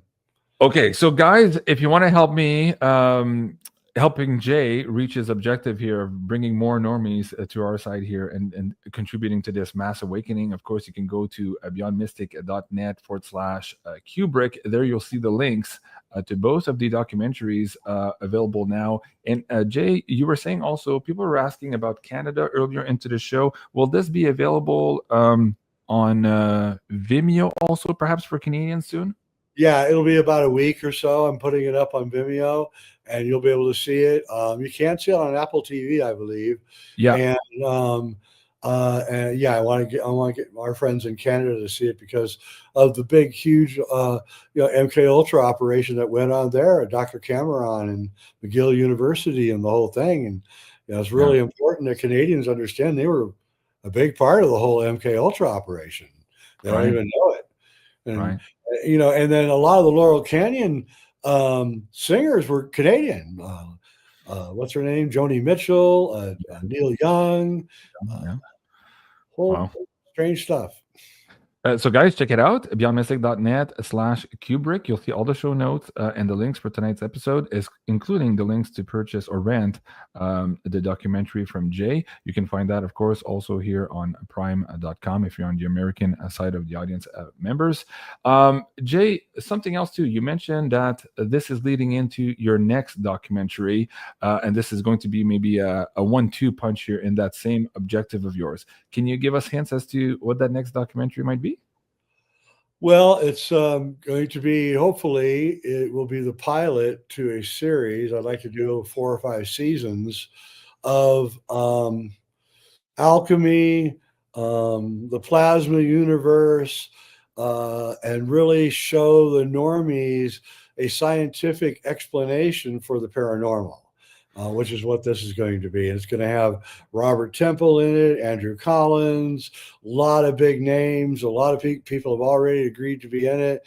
And what I want to do, of course, is get somebody like Netflix or Amazon to fund the thing so that I can do like Ancient Aliens week after week, cranking it out so that everybody can't really deny it after a certain point. Right. It's going to be amazing. We've already shot the pilot and almost done with that, and then we'll be putting that together, and it's going to be an astonishing show. Is that a collaboration also with Ryder Lee? Same as the last Ryder will be doing the editing. I'm working with a woman named Helena Resner, who is an amazing young woman who's just got super high IQ. She's gorgeous, and she's really into this stuff, and we just spent the whole week shooting out in Sedona, and she's amazing, super professional for a young woman, and a real pleasure to work with, really, actually. Wow. Okay, well, when you're ready, let us know. We'll be happy to do a review and a decode for you, Jay, anytime. Absolutely. In the meantime, also, I sent you a poster earlier today. We have to reprise our movie decode series here on Rumble, and I was asking you about The Substance. There's a couple of ways we can go at this, because Trump, of course, is promising to release the Epstein list, as well as perhaps the Diddy files. And so the whole conversation is about to explode here in terms of adrenochrome, the child sex trafficking networks, and all that. We had the movie last year that came out, The Sign of Silence, which was milk toasty for most of our audience members, but still setting the stage for the mass populace here to get into the topic matter. Now, The Substance, gets into directly here adrenochrome. What did you make of this movie? Do you want to do a decode with me on this, or do you rather maybe do something else? I'm 90%. I want to watch it again one more time, because honestly, the first time I watched it, I was flipped out. I was completely flipped out. And I remember it's creepy as fuck. My wife said, I'm not watching this. She's like 2 minutes into it. I'm not watching this one. I was like, I don't believe you. And I watched it. I was fascinated with it. It was like watching a car wreck, though. And I have to watch it again, because I was so flipped out by the subject matter. I couldn't believe that anybody had frankly, the balls to actually tackle such a subject. To pull it off, yeah. And then the way that they did it, it was so, wow, it's like right in your face. And so I want to watch it from a more metaphysical point of view, because I think I know where you're going. Okay. So, guys, stay tuned for that. That was just a placeholder date here. Perhaps we'll record there. Perhaps we can do also Dr. Sleep, again, touching on those themes of adrenochrome. There you see the vampires there that are hunting these kids for their shining energy. Basically, we're kind of alluding to the same thing. So maybe we could do those in tandem and kind of tie that in to the work of Kubrick and what he was trying to tell us also in Eyes Wide Shut.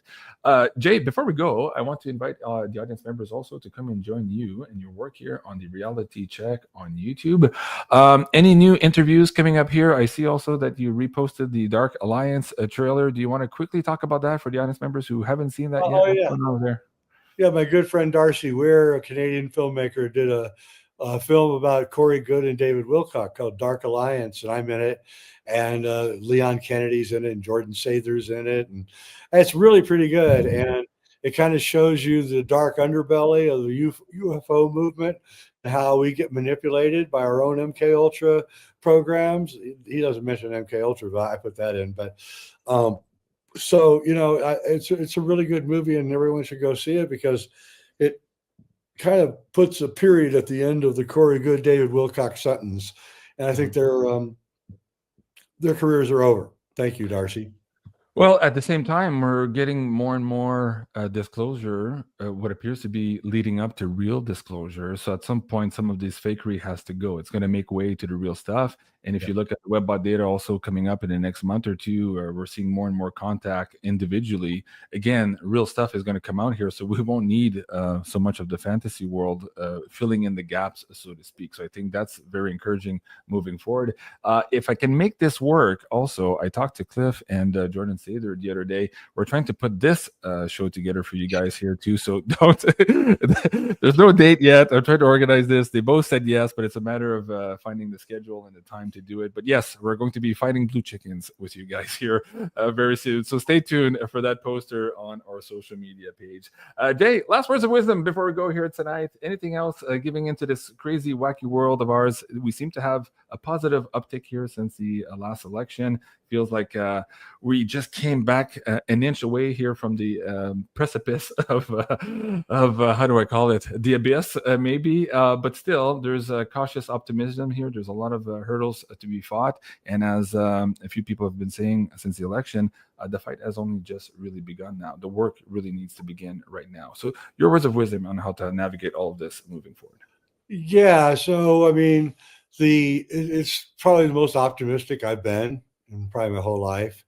And it looks like they're really going to go in and tackle the spending problem and all the other problems that they're doing. And the United States could gain back its primacy again, I hope. And we certainly have the brain power with the new administration to pull it off. I don't see the opposition doing anything. They would have already. They covered all the doors and windows in D.C. and New York, expecting those are left-wing cities, expecting riots, probably by left-wingers, because they already knew that Trump was going to win, probably. That's why the president of Google called up Trump 2 weeks before the election. Who would know more than the president of Google, right? And no riots happened. So that tells me that things have taken a turn for the better. And I think there's nothing that they can do now. I think the galactic emanations have become so strong that we're just emboldened. And we're not it's not really a political movement. It's more like a movement of social responsibility. Paying for our bills, not leaving things for our children. And I'm feeling really, really optimistic right now. Yeah, me too. Thank you, Jay. Thank you for your time. Thank you for the amazing documentary. Thank you, everyone, for joining us here tonight. Please leave us a comment after the show. Let us know your takeaway if you've already watched the ClockWork Shining documentary. If you have not, look in the description box right below the video here. I did put the links also to the Prime Video location to rent, as well as the Apple TV link to rent the documentary. So, guys, again, thank you so much for watching, and we'll see you again on Monday for the next edition of the Beyond the News. I'm Jacques Soda, Beyond Mystic. I love you guys. Have a great night, and we'll see you soon. Au revoir.